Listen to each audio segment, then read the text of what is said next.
2 साल दावे भारी, असर कितना? जी हां, राजस्थान में बीजेपी सरकार अपनी दूसरी वर्षगांठ मना रही है और सरकार का दावा है कि पेपर लीक माफिया पर शिकंजा, कानून व्यवस्था में सख्ती और निवेश एमओयू से रोजगार की नींव रखी गई है। एसआईटी, गिरफ्तारियां और प्रशासनिक अनुशासन उनकी उपलब्धियों की सूची है, लेकिन कांग्रेस का वॉर सीधा है। महंगाई घटती क्यों नहीं? बेरोजगारी के आंकड़े जमीन पर क्यों नहीं? किसान एमएसपी मुआवजे पर क्यों असमंजस में है? और बिजली, पानी और सामाजिक सुरक्षा की राहत पहले जैसी क्यों नहीं दिखती? असली बहस यही है कि क्या सरकार ने सिस्टम तो कसा, पर आम आदमी की जेब, नौकरी और खेत तक नतीजा क्या पहुंचा?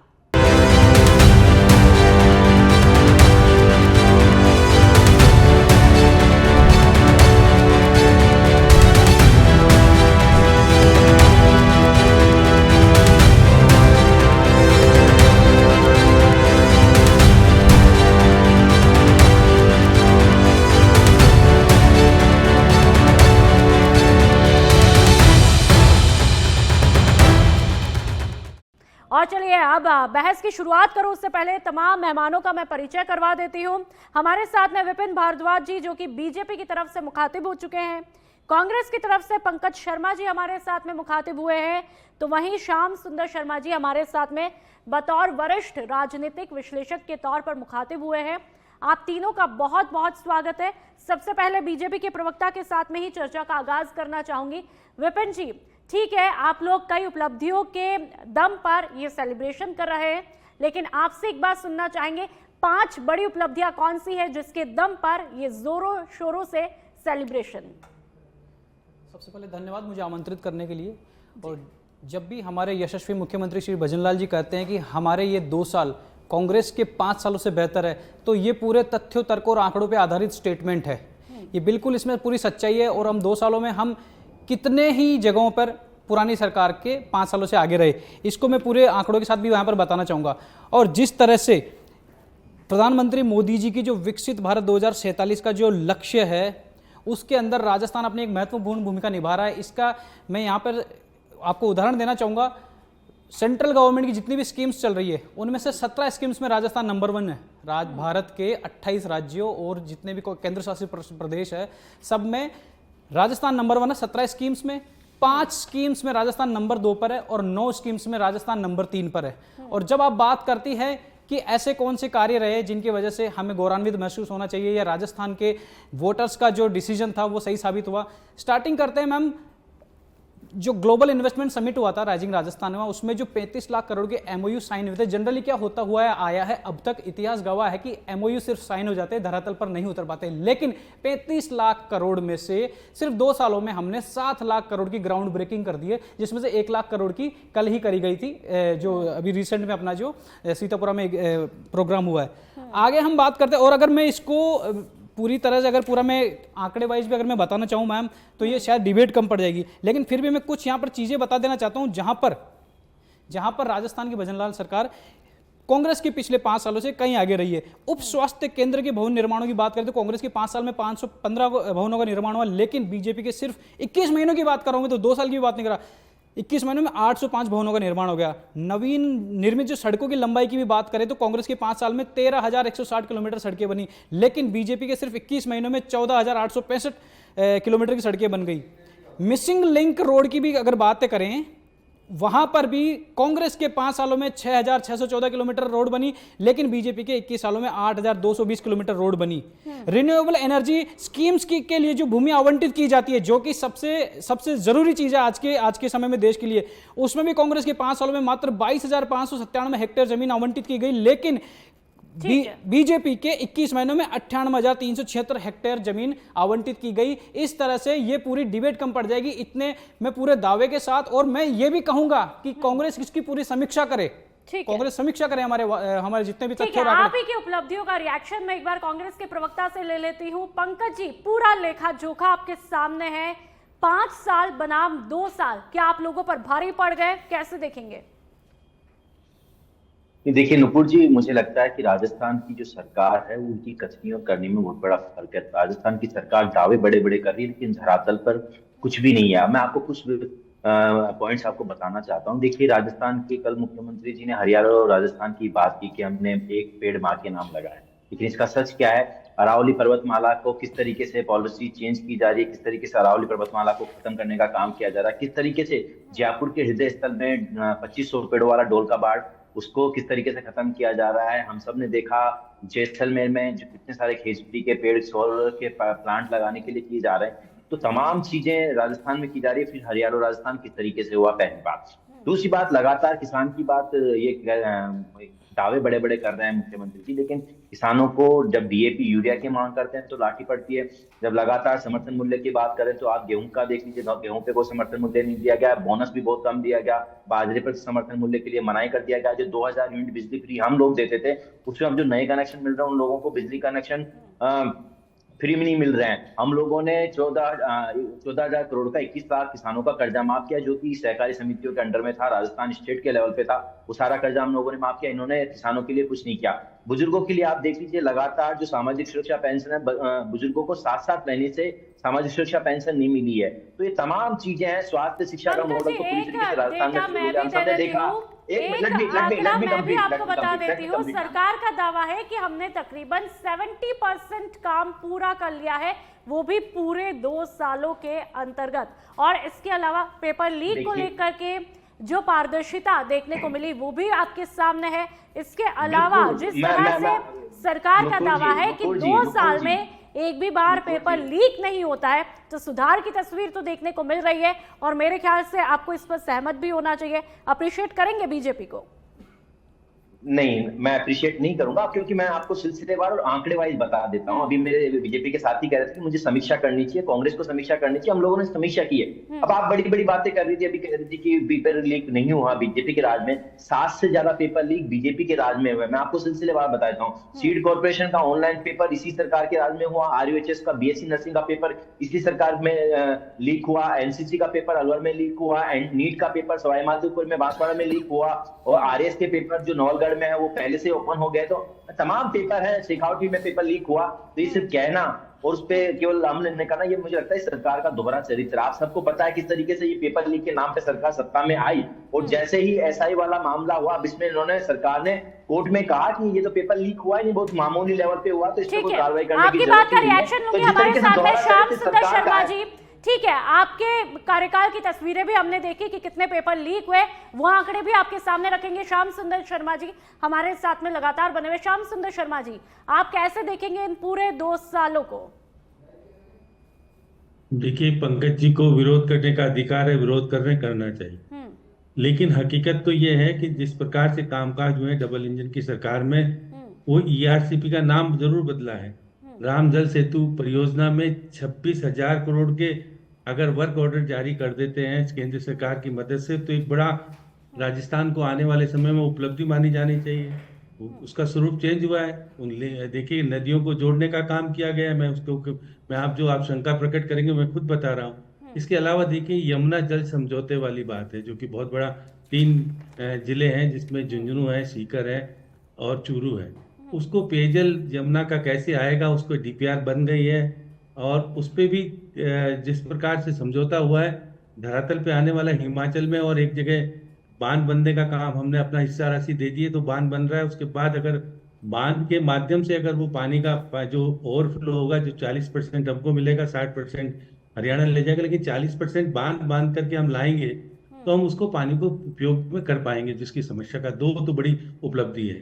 अब देखिएगा, मैं कल मुख्यमंत्री जी की प्रेस कॉन्फ्रेंस में मौजूद था, जब वो अपने 2 साल की उपलब्धि बता रहे थे, तो उन्होंने कहा कि देखिए, क्या हमने घोषणा पत्र में 392 संकल्प लिए थे, जिसमें से 274 को हमने अमली जामा पहनाने के लिए कार्रवाई शुरू कर दी। पूरे तो नहीं हुए, लेकिन हमने उनको कोशिश की है कि जिस प्रकार से वो काम कैसे शुरू हो जाए। और 5 साल का टाइम है आपके पास, लेकिन 2 साल में उन्होंने जिस प्रकार से इतने संकल्पों के काम प्रगति पे करने की बात कही है, तो एक बड़ी उपलब्धि मानी जानी चाहिए, इसमें 2 राय नहीं। और बजट में 73% करीब वर्क हमने चालू किया है, जिस प्रकार से वो बता रहे थे। अब देखिएगा, बार अभी पंकज जी कह रहे थे कि कुछ हुआ नहीं और कुछ। अब देखिएगा कि आप अगर ये बार बार बात कह रहे हैं कि पेपर लीक नहीं हुए, पेपर लीक कौन से नहीं हुए? प्रतियोगिता जो कराई जाती है, भर्ती प्रतियोगिता की जाती है, उसके पेपर अगर लीक नहीं हुए और जो पेपर बता रहे थे तो यूनिवर्सिटी का है, कोई किसका है, ये कोई भर्ती संबंधी पेपर नहीं है। अब अगर पंकज जी बार बार कह रहे थे 138 एफआईआर दर्ज हुई, जिसमें 394 गिरफ्तारी हुई, ये तो आपके सबके सामने है कि बार बार जो कर, और 264 या 294 भर्ती करी गई है, भर्ती पेपर हुए हैं। अब ये अगर कोई दूसरे एक आध कोई छोटे मोटे पेपर लीक करने की बात करें वो अलग बात है, लेकिन वो पेपर भी भर्ती परीक्षा से संबंधित नहीं है। ठीक। तो ऐसा आप भले ही, क्योंकि इनका दावा करना भी ठीक है, क्योंकि ये अगर नहीं कहेंगे तो फिर कैसे काम बिल्कुल, चलेगा। मतलब श्याम सुंदर 35 शर्मा की लाख तस्वीर साफ है, कुछ तस्वीर पूरी हुई है और कुछ अधूरी रही है। अब देखना यह है कि आगे के सालों में क्या कुछ पूरा हो पाएगा। चलिए बीजेपी के प्रवक्ता के पास में आऊंगी। लगातार विपक्ष जम करके आप लोगों पर प्रहार कर रहा है 2 साल के सेलिब्रेशन पर। पेपर लीक को लेकर के कांग्रेस के प्रवक्ता ने भी आंकड़ा आपके सामने पेश किया है कि आप लोग जो दावा कर रहे हैं कि भाई पेपर लीक हमारे राज्य में बिल्कुल नहीं हुआ है, लेकिन उन्होंने आंकड़ों के जरिए आपको तस्वीर दिखाई। तो वही डोटासरा साहब ने भी जमकर आरोप लगाया। उन्होंने कहा कि आप लोगों ने चिरंजीवी योजना क्यों बंद कर दी, महिला को दिए जाने वाले स्मार्टफोन क्यों बंद कर दिए गए, क्योंकि चिरंजीवी योजना के जरिए बहुत बड़ा लाभ मिल रहा था और ऐसे में कहीं ना कहीं बंद करने से नुकसान हुआ, ये उनका आरोप। सबसे पहले मैं अब शुरुआत करना चाहूँगा पंकज जी शर्मा की बात से कि पेपर लीक पे इन्होंने 6-7 एग्जाम्स के पेपर लीक का बताया। सबसे पहले इसका जवाब आदरणीय श्याम सुंदर जी ने दे दिया है कि ये कोई प्रतियोगिता जो एग्जाम जो कॉम्पिटिटिव एग्जाम्स होते हैं उनका कोई ये पेपर लीक नहीं था। इनको आप पेपर लीक की श्रेणी में आप नहीं मान सकते। मतलब बात पेपर लीक के लिए कोई श्रेणी बनाई जाएगी क्या? आप कैसी बातें कर रहे हैं विपिन जी कि कोई इंपॉर्टेंट एग्जाम होते हैं? एग्जाम तो एग्जाम होते हैं ना। नीट का paper ma'am medical entrance exam है, बच्चों के लिए बहुत बात का जरूरी है, जवाब उससे दीजिए, ठीक बच्चों का भविष्य है। मैं कांग्रेस के तय होता प्रवक्ता है। से रिक्वेस्ट करूंगी कि मैं बात कर रही हूँ, ठीक है, बताइए। और यहाँ पर जब जैसा कि श्याम सुंदर जी ने बताया कि यहाँ पर यमुना जल समझौता और ईआरसीपी पीकेसी की भी बात की जाए, यमुना जल समझौता मैम 1994 में इसका एग्रीमेंट हो गया था। 1994 से लेकर आज लगभग 30-31 साल हो गए, किसी सरकार ने इस पे काम नहीं किया था। लेकिन श्री भजनलाल सरकार ने इस पे काम करते हुए, अच्छा काम क्यों नहीं हुआ? यमुना जल समझौते में जो हरियाणा का पानी चूरू सीकर झुंझुनू को मिलना था, उसमें हरियाणा के हथनीकुंड बैराज पर वाटर इंफ्रास्ट्रक्चर फैसिलिटी नहीं थी, तो उसको क्रियान्वयन करने के लिए 30 साल बाद ऐसी कोई सरकार आई है जिससे इन 3 जिलों की चूरू सीकर झुंझुनू की पानी की समस्या हमेशा के लिए खत्म हो जाएगी। दूसरी बात करते हैं, आदरणीय श्री श्याम सुंदर जी ने बताया कि ईआरसीपी पीकेसी का नाम बदलकर श्री राम जल सेतु परियोजना रख दिया गया। ERCP eastern Rajasthan canal project सिर्फ राजस्थान का एक प्रोजेक्ट था और पीकेसी पार्वती कालीचंद संबल पार्वती कालीचंद चंबल ये मध्य प्रदेश सरकार का रिवर लिंकिंग प्रोग्राम था। चूंकि तीनों जगहों पर सेंट्रल गवर्नमेंट राजस्थान और मध्य प्रदेश में बीजेपी की सरकार है, तो इसका ये फायदा मिलना स्वाभाविक था। और यहाँ पर आदरणीय नरेंद्र मोदी जी के नेतृत्व में हुआ ये कि इन दोनों ईआरसीपी और पीकेसी को जोड़कर श्री राम जल सेतु परियोजना बना दी गई, जिसमें 90% पैसा सेंट्रल गवर्नमेंट देगी, 10% रिमेनिंग पैसा 10% दोनों स्टेट मिलकर देंगे। इससे राजस्थान के 21 जिलों के पूर्वी राजस्थान के 21 जिलों की पानी की समस्या हमेशा के लिए खत्म हो जाएगी। का जिक्र हुआ ही है तो एक बात का और जवाब दे दीजिए, राष्ट्रीय परियोजना अभी तक घोषित क्यों नहीं हो पाई? प्रधानमंत्री नरेंद्र मोदी जी ने कई बार मंचों से घोषणाएं भी की, लेकिन अभी तक क्यों नहीं हो पाई? मैम राष्ट्रीय परियोजना ये घोषित होकर इस पे काम भी स्टार्ट हो गया है। अगर आप देखेंगे वहां पर 2 किलोमीटर की लंबाई के वहां पर 70 पिलर्स पे काम चालू होकर एक्वाडक्ट बनना शुरू हो गए मैम। तो ये तक हो जाएगी क्या? आपकी सरकार के कार्यकाल में हो जाएगी? 110% भजनलाल सरकार जी के ये पूरे जो 5 साल होने से पहले ही ये परियोजना पूरी हो जाएगी मैम। ठीक है, चलिए कांग्रेस के प्रवक्ता से रिएक्शन लूंगी। ईआरसीपी पर जो आप लोग लगातार आरोप लगा रहे थे उस पर भी आप लोगों को जवाब मिल गया कि आप इस कार्यकाल का वेट कीजिए और ईआरसीपी राष्ट्रीय परियोजना के रूप में घोषित हो जाएगी। ये बीजेपी के प्रवक्ता का दावा है, लेकिन इसके अलावा जिस तरह से सरकार दावा करे कि हमने 1.5 लाख युवाओं को नौकरियां दे दी है, रोजगार के अवसर पैदा किए हैं और रोजगार देने वाला और लेने वाला दोनों इन 2 सालों के अंदर कंप्लीट किया, इस पर क्या कहेंगे? युवाओं को एक बड़ी सौगात। देखिए नुपुर जी, सबसे पहले तो मैं आपको साधुवाद देना चाहूंगा कि आपने एक बड़ा सवाल ईआरसीपी को राष्ट्रीय परियोजना के लिए पूछा। बड़े बड़े एंकर इन चीजों से बचते हैं, कभी सरकार से सवाल नहीं पूछा, लेकिन आपने पूछा, साधुवाद।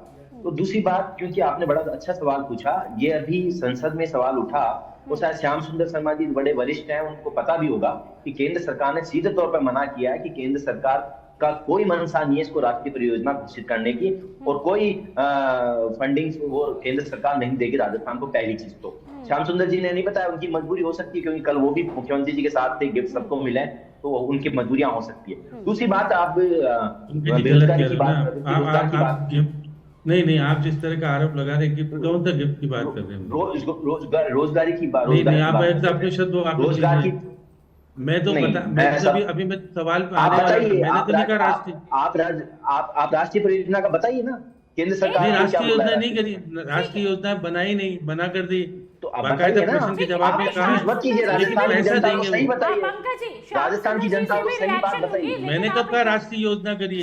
मैंने तो राष्ट्रीय योजना कहा ही नहीं। पंकज जी, तो काम जी से भी रिएक्शन होंगे, आप अपनी बात जारी रखिए। 26,000 करोड़ के 26,000 करोड़ के वर्क ऑर्डर जारी हुए, बताइए ना सर, आप तो बड़े वरिष्ठ हैं। 26,000 करोड़ के वर्क ऑर्डर जारी हो गए। पंकज जी एक मिनट, मैं श्याम सुंदर शर्मा जी से भी रिएक्शन लूंगी, लेकिन आप क्या कुछ अपनी बात कह रहे हैं वो जारी रखिए, उसके बाद मैं श्याम सुंदर शर्मा जी के पास में ही जा रही हूँ रिएक्शन लेने। बिल्कुल बिल्कुल।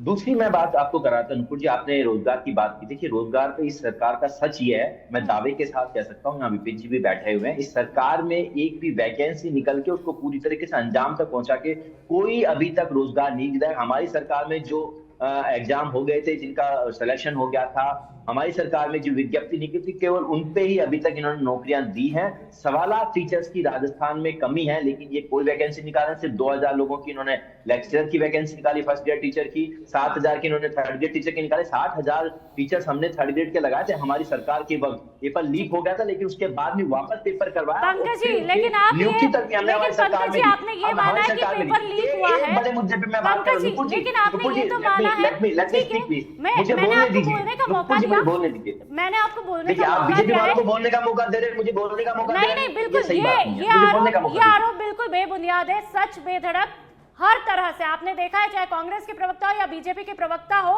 यहाँ पर सभी को बोलने का मौका मिलता है, यहाँ पर कोई डिबेट नहीं, डिस्कशन चल रहा है। ठीक है पंकज जी, मैंने बोला आपकी तमाम बातें सुनी है, लेकिन आपने पेपर लीक की बात को भी माना है। एक बार रोजगार के आंकड़े भी पेश कर दीजिए, मैं ये कह रही हूँ। देखिए, बिल्कुल मैं आपके सामने आंकड़े पेश कर रहा हूं ना। इस सरकार में जो इनका जुलाई तक का जो डेटा है, उसके अनुसार इन्होंने सिर्फ 48,000 लोगों को नौकरी दी है, और उसमें प्राइवेट सेक्टर की जॉब्स भी इंक्लूड कर रहे हैं। हमारी सरकार में हम लोगों ने 3.5 लाख लोगों को गवर्नमेंट सेक्टर में जॉब्स दिए थे। उसके अलावा हमने 12 से ज्यादा जॉब फेयर अलग अलग डिस्ट्रिक्ट हेडक्वार्टर्स पे लगाए। उसके तहत भी हम लोगों ने प्राइवेट कॉर्पोरेट सेक्टर की MNC कंपनी में नौकरियां दी। एक सवाल जो कल मुख्यमंत्री जी ने उठाया था कि राजस्थान अब अपराध मुक्त हो गया है, मैं आपके माध्यम से सरकार को बताना चाहता हूं कि जब ये सरकार सत्ता में आई थी तो बार बार ये कहती थी कि अब नहीं सहेगा राजस्थान, लेकिन मुझे लगता है सब कुछ सह रहा है राजस्थान। हम लगातार देख रहे हैं कि किस तरीके से अपराधियों में विश्वास हो रहा है और जो आम जनता है उसमें डर पैदा हो रहा है। अब आपको मैं कुछ डेटा बताना चाहता हूँ। देखिए, लूट के लगभग 227% केसेज बढ़े हैं पिछले 2 महीने में। जो एक्सप्लोजिव एक्ट है उसमें 1590% केसेज बढ़े हैं। NDPC एक्ट में 23.83% केस बढ़े हैं। अन्य पॉक्सो एक्ट में 151.78% केसेज बढ़े हैं। कुल पॉक्सो एक्ट में 43.79% केसेज बढ़े हैं। नाबालिग में 16.82% केसेज बढ़े हैं। आप देखिए, हत्या के प्रयास में आगे और आंकड़ों पर बात करेंगे। पंकज जी एक मिनट, 5% के मेरी बात भी सुनिए। राजस्थान की जनता को इनको अपना सच बताना चाहिए। बीजेपी का पूरा लेखा जोखा आपने पेश किया है, लेकिन अपने आंकड़ों से कंपैरिजन नहीं किया। एक आंकड़ा आपने दिया, उस पर भी मैं बात कहना चाहूंगी। आपने बोला कि आपके कार्यकाल में तकरीबन 3.5 लाख की नौकरियों की बात कही, लेकिन जो बीजेपी अभी दावा कर रही है पूरे 2 साल में तकरीबन 1.5 लाख का है, तो आपके कार्यकाल में 3.5 और अभी तो 2 साल ही हुए बीजेपी को, उसमें 1.5 लाख। तो ये आंकड़ा मुझे नहीं, आपको नहीं लगता कि भारी पड़ गया है? इस बात पर रिएक्शन लूंगी, लेकिन एक मिनट पंकज जी, हमारे दूसरे कर रही है कि सरकार ने 2 साल में वो काम कर दिया जो 5 साल में हमने किया था, तो फिर तो इक्वल हो जाना चाहिए ना। अगर 2 साल में सरकार ने 5 साल के बराबर काम कर दिया, मैं कह रही हूँ, मैं आगे भी आपसे रिएक्शन लूंगी हमारे। ठीक है पंकज जी, एक मिनट, मैं आपसे आगे भी रिएक्शन लूंगी, तो हमारे तमाम मेहमान वेट कर रहे हैं। श्याम सुंदर जी, आपने बीजेपी के आंकड़े देखे, कांग्रेस के आंकड़े देखे, ऐसे युवाओं का रोजगार एक बड़ा मुद्दा है, इस पर आप क्या कुछ कहेंगे? नहीं, पहले तो पंकज जी की बात का मैं विरोध करता हूं कि मुझे गिफ्ट मिल गया इसलिए मैं बोल नहीं रहा हूं सरकार के खिलाफ। नहीं, उसको आप व्यक्तिगत नहीं लीजिए, आपसे आपने कहा ना, नहीं लीजिए। आप देखिए गलत तरीका कौन दे रहा है, आप बताओ ना क्या दिया गिफ्ट। पंकज जी कोई ये गिफ्ट शो सभी चल पत्रकारों रहा को है, मिला है ना? श्याम मिला है सुंदर ना नहीं जी, सभी मिला, पत्रकारों को? कोई गिफ्ट तो नहीं आप दिया। बोलिए सरकार के खिलाफ। पहली बात तो कह रहा हूँ, कोई कुछ गिफ्ट नहीं नहीं आपके, दिया। आप हरियाणा और प्लीज राजस्थान में आप लोग सरकार के खिलाफ व्यक्तिगत मत बोलेंगे नहीं जाइए। बोलेंगे? सुन लीजिए, वहाँ पे श्याम सुंदर आपको जी, नीचे हमको- करनी चाहिए अपनी वॉइस। एक मिनट, आप देखिए लोग नुपुर जी, व्यक्तिगत आरोपों पर मत जाइए। हम यहाँ पर नहीं कार्यकाल नहीं, की बात मेरी कर रहे हैं बात कि सुनिए जनता नुपुर की जी, बात एक कर मैं रहे हैं, बात क्योंकि कहना चाह जनता रहा के हूँ सामने रिपोर्ट अभी। कार्ड होना चाहिए। नहीं, मैं कह रहा हूँ कि हमको वही किताबें मिली है जो कि 2 साल में उन्होंने क्या क्या किया था, वो किताबें मिली है और एक जूट का थैला मिला, और कोई गिफ्ट नहीं मिला। आप गलत तो फहमी मत आपको कीजिए। एनालिसिस करके बताना चाहिए ना सर। पंकज जी, मैं बता रहा हूँ ना, आप पंकज जी, सुन ये लीजिए। बात- हरियाणा और पंकज जी, राजस्थान की ये गलत जिसकी बात आप है। सुनिए, आप सुनिए, आप पंकज जी, सुनिए, हरियाणा आप सुनिए। पंकज जी, जमीन- पंकज आप जी, सुन एक लीजिए, मिनट, सुन प्लीज लीजिए, मैं डिसिप्लिन बताता को हूँ। मेंटेन कीजिए। यहाँ पर जनता की बात देखिए, कर रहे हैं, हम कोई आपसी नुपुर व्यक्तिगत जी- बात करने के लिए नहीं बैठे। यहाँ पर जनता पूछ देखिए रही नुपुर है कि जी- आखिरकार सरकार ने 2 साल में क्या कुछ किया है, उनके लिए क्या देखिए कुछ नुपुर किया जी, है, अब तो मैं हम उस पर इनको बातचीत करें। अब ये ठीक कह है, रहे, देखिए, अब देखिए नुपुर जी, 92,000 नौकरियां नियुक्ति दे दी गई है। जी 20,000 नियुक्ति वो 15 तारीख को देने वाले हैं, जब 2 साल पूरे होंगे उनके। ये तो है। और 1,53,000 भर्तियां प्रोसेस में है। ये तो है, ये तो आंकड़ा है ना आप। और 2.5 लाख निजी क्षेत्र में नियुक्तियां दी, कल उन्होंने कहा है कि रोजगार मिला है, ये मुख्यमंत्री जी ने कहा है। अब आपको, अब देखिए, 35 लाख करोड़ का जो एमओयू हुआ था, 8 लाख करोड़ का एमओयू धरातल पे उतरा है, काम शुरू हो गया है। क्योंकि आपके जमाने में तो 2% हुआ था, ये तो आपको पता है ना। जैसे जितने वो 16 लाख करोड़ के हुए थे तो 2% धरातल पे आया था, और आप लास्ट में कर पाए थे। अब जो बातें जो कह रहे हैं आप कि कुछ हुआ नहीं, देखिए, क्योंकि कांग्रेस तो कहेगी कुछ नहीं हुआ क्योंकि प्रतिपक्ष है, लेकिन धरातल पर बहुत सारी चीज डबल इंजन की सरकार होने के नाते उतरा है। आप देखिए, जल जीवन मिशन के अंदर जिस प्रकार से काम हो रहा था, वो आपको पता है किस तरह की स्थिति थी। अब जिस तरह से काम हुआ है, उसके बाद में काम हुआ है ना, क्योंकि जेल में गए भी हैं लोग, और कुछ भी जाएंगे, वो तो मुख्यमंत्री जी दावा करते हैं, वो अपनी बात है। लेकिन जिस तरह की सड़कें बनाई गई है, सड़कें बनी है, 9 हरित क्रांति वाले एक्सप्रेस हाईवे आपके सामने धरातल पे आने वाले हैं, बहुत बड़ा। और मेट्रो का 2nd फेज का काम मंजूरी मिल गई, वो पैसा आ जाएगा, उसके बाद काम शुरू हो जाएगा।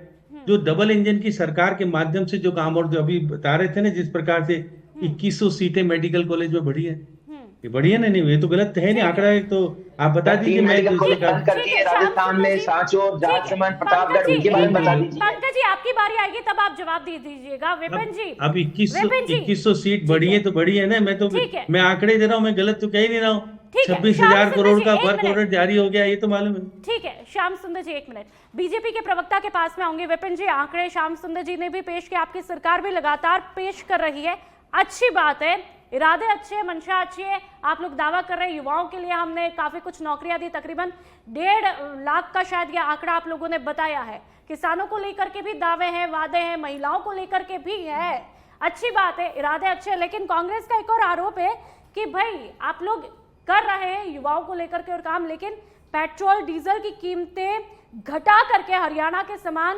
करने का वादा अभी तक अधूरा क्यों है? महंगाई की मार क्यों है? यह विपक्ष का आरोप। देखिए मैम, यहाँ पर विकसित भारत का, नरेंद्र मोदी जी का विकसित भारत 2047 का जो लक्ष्य है, उसमें श्री भजनलाल सरकार का हमारा ये टारगेट था कि 10% सालाना हमारी इकोनॉमी बढ़ते हुए $350 बिलियन तक पहुंचना है। यहाँ पर जितने भी हम आंकड़े प्रस्तुत कर रहे हैं, एक भी आंकड़ा मैं अगर फिर से एक सकारात्मक रूप से चुनौती देना चाहूंगा पंकज शर्मा जी को कि जितने भी आंकड़े मैं पेश कर रहा हूं ना, आप इसकी समीक्षा करके देख लीजिए। ऑलरेडी मैंने स्टार्टिंग भी करी थी मेरी डिबेट की, तो उसमें भी मैंने आंकड़े प्रस्तुत किए थे 5 साल का और ये 2 सालों का कंपेरिजन है। अगर मैं यहाँ पे मैं फिर से बता देना चाहता हूँ, कांग्रेस के 5 सालों में किसानों की भी बात करिए, फार्म पॉन्ड्स की बात करिए, कांग्रेस के 5 सालों में मात्र 29,430 फार्म पॉन्ड बने थे, लेकिन बीजेपी के शुरुआत के 2 सालों में 35,368 फार्म पॉन्ड्स बन गए। सड़कों से अगर गांवों को जोड़े जाने की भी बात करें ना, कांग्रेस के 5 सालों में 1104 गांवों को जोड़ा गया था, लेकिन बीजेपी के 2 सालों में 1561 गांवों को जोड़ दिया गया है। खेतों की तारबंदी की बात करी जाए, किसानों का वैसे तो 6,000 रुपए जो पीएम किसान सम्मान निधि मिलती थी, उसको 9,000 बढ़ा के कर दिया। उसके अलावा भी खेतों की तारबंदी की भी बात करी जाए तो कांग्रेस के 5 सालों में 29,430 प्लस, अगर बीजेपी की बात करें तो 35,368 खेतों की तारबंदी हुई। इस तरह से एक लंबी लिस्ट है। आपने आंकड़े अच्छी तरह से गिनाए हैं, लेकिन अभी तक आप मेरे सवाल का जवाब नहीं दे पाए, महंगाई की मार क्यों पड़ रही है? चलिए, इस बात को रहने ही देते, शायद आपके पास जवाब नहीं है। पंकज जी, मैं आपके पास में आऊंगी, एक आंकड़ा मैं भी दे देती हूँ, आखिरी सवाल ये रहेगा कि अपराधों की यदि बात करें, क्योंकि लगातार बीजेपी भी कह रही है कि अपराधों में कमी आई है, तो ऐसे में नवंबर 2023 की यदि तुलना में नवंबर 2025 में SC/ST मामलों में 28.5% की कमी देखने को मिली है। तो एक महत्वपूर्ण अचीवमेंट के तौर पर इसे देखा जाना चाहिए। ये कंपैरिजन आपके सामने है। नहीं, देखिए नुपुर जी, जब FIR ही नहीं होगी तो अपराधों की संख्या कैसे बढ़ेगी। इनकी सरकार में हो ये रहा है कि आप पाली से लेके जयपुर तक बार बार में लोगों को रिक्वेस्ट करने के बाद भी FIR प्रॉपर तरीके से नहीं हो रही। एक बच्ची जिसका रेप हुआ था उसको 3.5 महीने तक घूमना पड़ा, उसका FIR दर्ज नहीं हुई।